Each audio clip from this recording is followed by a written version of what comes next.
So welcome everyone. This is Kankanaoy adjectives and their Tagalog translation. So first word is naatong. Mainit ang kape, naatong nan kape. Second word is mantulinok or malamig. Malamig ang tubig, mantulinok din danom. Next word is napigsa or malakas.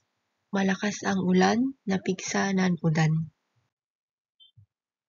Mankakapoy, mahina na ang tuhod or mankakapoy din tumeng. Natured is matapang.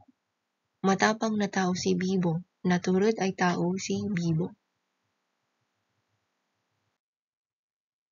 Nataba is mataba. Mataba ang kapatid ko. Nataba din kabsat ko. Ando is mahaba. Mahaba ang kahoy. Ando din kaiw. Mangate is makate. Makate ang kamay ko. Mangate nan imak. Nalawa or malawak. Malawak ang hardin or nalawa ng garden. Naasok is mausok. Mausok sa syudad. Naasok ed syudad. Ababa is maikli. Maikli lang ang buhay natin.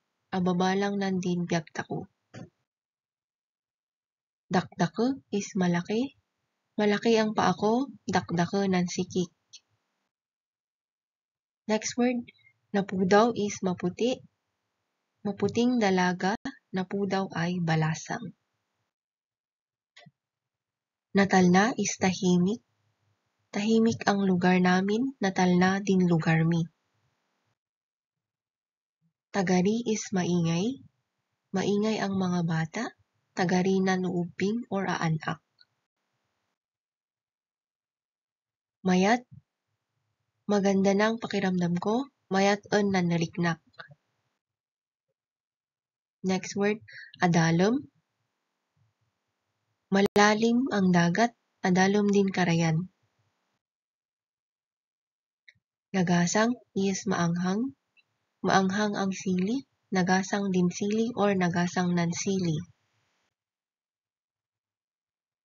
Mankabaw or kabaw. Ulyanin na ang lolo. Mankabaw on si lolo or kabaw on si lolo.